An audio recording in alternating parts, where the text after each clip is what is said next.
तो कहानी की शुरुआत में हमें एक लड़की दिखाई जाती है। इसने रात में एक सपना देखा था। इस लड़की का नाम मित्सु होता है, मगर इसे याद नहीं कि इसने सपने में क्या देखा था।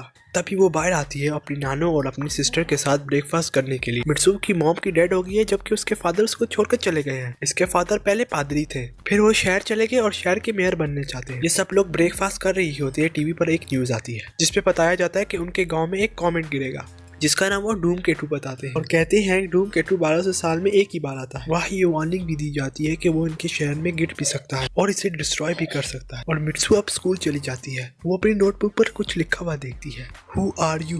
तभी उसकी टीचर उसे आवाज देती है और जैसे ही वो अपनी टीचर की आवाज सुनकर खड़ी होती है तो टीचर कहती है, कम से कम तुम्हें अपना नाम तो याद है, मेरे बुलाने पर तुम खड़ी तो हो गई हो। जब वो अपने दोस्तों से मिलती है तो उसके दोस्त उसे बताते हैं, कल तुम अपना नाम भी भूल गई हो और यही नहीं, तुम कल स्कूल बाल खोल कर भी आ गई थी। मित्सु कहती है, मुझे कल के बारे में कुछ भी याद नहीं, कल मेरे साथ क्या हुआ था, जैसे मैं किसी सपने में थी। रात में मित्सु और उसकी छोटी बहन अपनी नानों के सामने डांस करती है। अपने मुंह में काफी ज्यादा चावल लेती है, उसे चुबाती है, फिर उसे एक कंटेनर में स्टोर कर देती है। वो इसलिए करती है क्योंकि वो वहाँ की रसम होती है ताकि इस चावलों का अल्कोहल बन जाए, यानी कि शराब।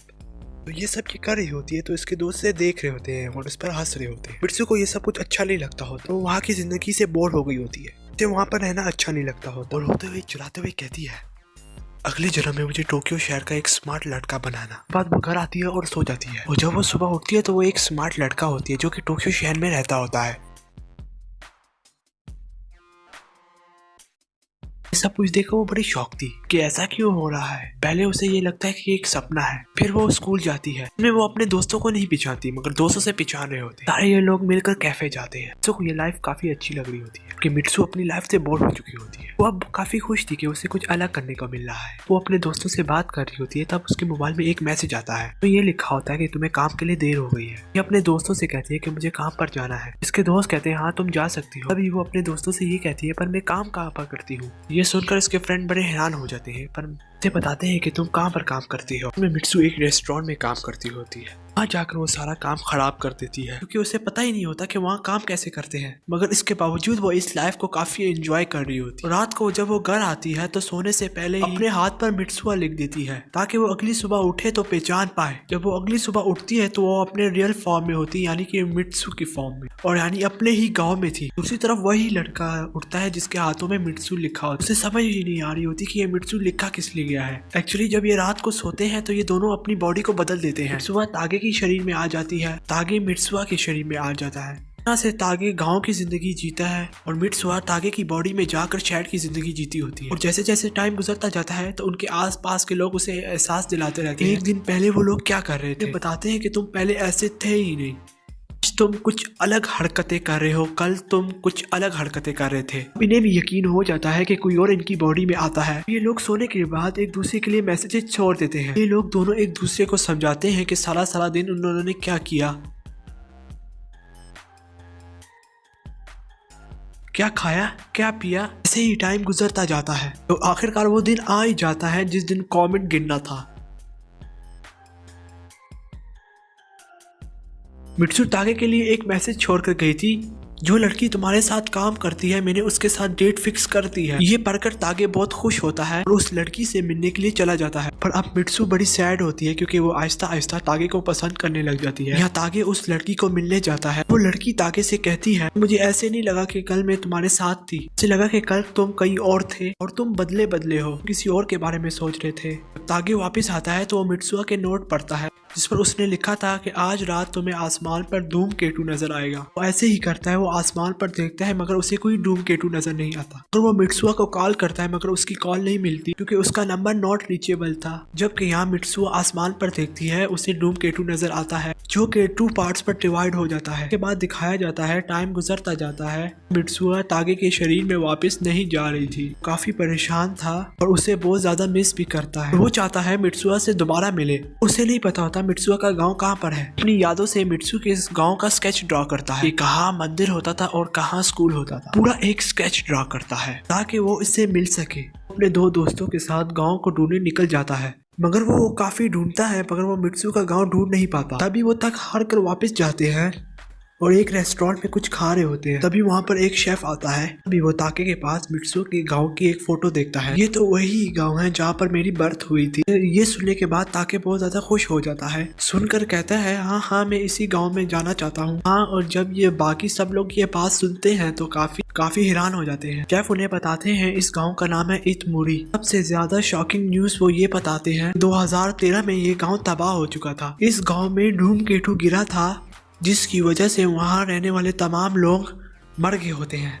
ये सुनने के बाद ताकि जल्दी से उस गांव में जाता है जहां पर धूमकेतु गिरा होता है। उसके गिरने से वहां पर बहुत बड़ा गड्ढा बन चुका होता है। वहां अब एक झील थी को अब बिल्कुल कुछ समझ ही नहीं आ रहा होता कि वहां हो रहा क्या है। और ये सब लोग अभी वापस आ जाते हैं ताकि डेटा बुक में इन सब की डिटेल लिखता है जो कि उस हादसे में मर चुके थे। इस डिटेल में मित्सु का नाम भी होता है। तागे के मोबाइल में जो मित्सु के मैसेज होते हैं वो भी गायब होने लग जाते हैं। तागे को ये लगता है कि ये एक बार सपना ही था, इसका हकीकत से कोई लेना देना नहीं।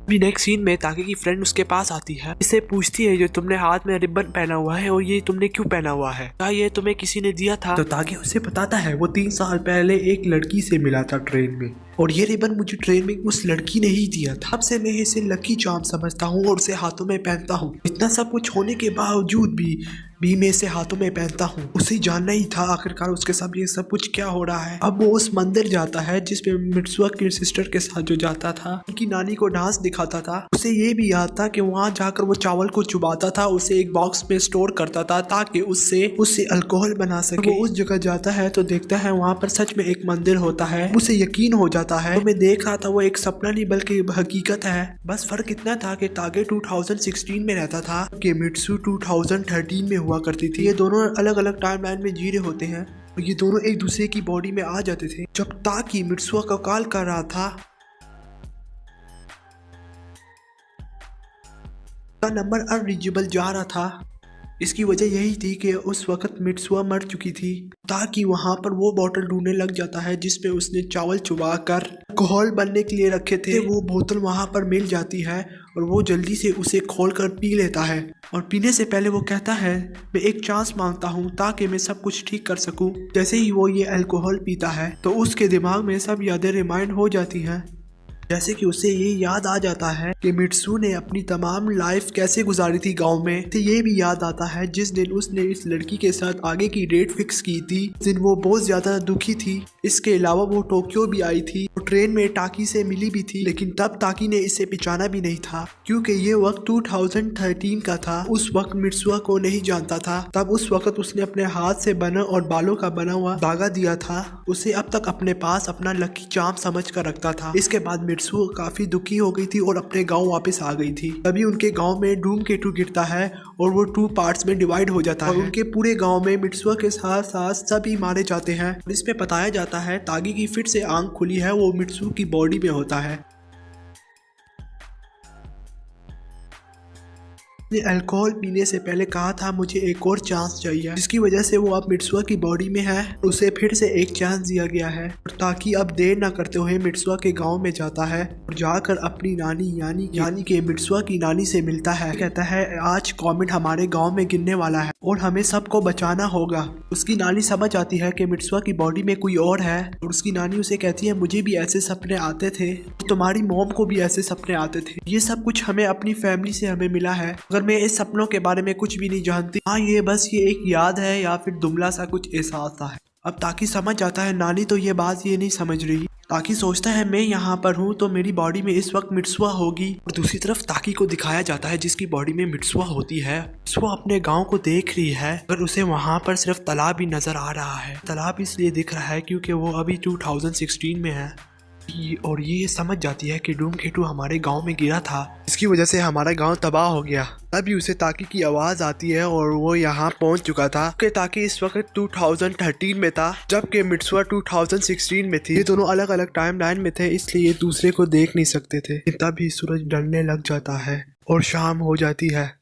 जापानीज के मुताबिक शाम एक ऐसा टाइम है जिसमें हम वो भी चीजें देख सकते हैं जिसे कोई भी नहीं देख सकता। जैसे ही शाम होती है और सूरज ढलता है तब ये दोनों पहली दफा एक दूसरे को देखते हैं। ताकि मित्सुआ का बैंड वापस कर उसे कहता है, ये बैंड तुमने मुझे दिया था तो मैं तुम्हें उस वक्त नहीं जानता था, लेकिन अब मैं तुम्हें जानता हूँ। उसके बाद ये दोनों डूब केटू को देखते हैं जो कि दो पार्टों में डिवाइड हो जाते हैं। ताकि जल्दी से मित्सुआ से कहता है पहले हम एक दूसरे को भूल जाएं, जल्दी से मेरे हाथ में अपना नाम लिख दो और मैं अपना नाम तुम्हारे हाथ पे लिख देता हूँ। ताकि मित्सुआ के हाथ पर अपना नाम लिख देता है। मित्सुआ जैसे ही ताकि के हाथ पर अपना नाम लिखने वाली होती है तो वो गायब हो जाती है और ताकि जल्दी से कि मैं भूल न जाऊँ मित्सुआ का नाम अपने हाथ पर लिखने की कोशिश करता है, पर उसे ये नाम याद नहीं आता। हाँ, मित्सुआ को दिखाया जाता है जो कि अपने टाउन को बचाना चाहती है। तो वो देखती है कि डूम केटू दो हिस्सों में डिवाइड हो गया है कि यादें आहिस्ता आहिस्ता खत्म हो रही हैं।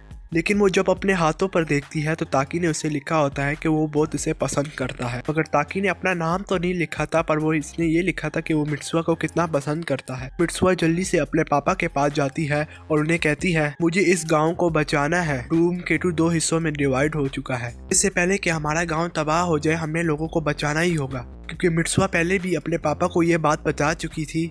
जब इसके पापा आसमान पर देखते हैं तो सच में डूब केटू दो हिस्सों में डिवाइड हो चुका होता है। ये जान जाते हैं कि उनकी बेटी बिल्कुल ठीक कह रही है। सब लोग गांव के लोगों को लेकर पास ही एक स्कूल में चले जाते हैं। तभी वहां पर डूम केटू गिर जाता है, गांव पूरा तबाह हो जाता है। क्योंकि ये लोग एक स्कूल में थे, क्योंकि वो स्कूल बच जाता है और ये लोग भी बच जाते हैं। और यहाँ ताकि सब कुछ भूल चुका था और वो वापस टोक्यो आ जाता है।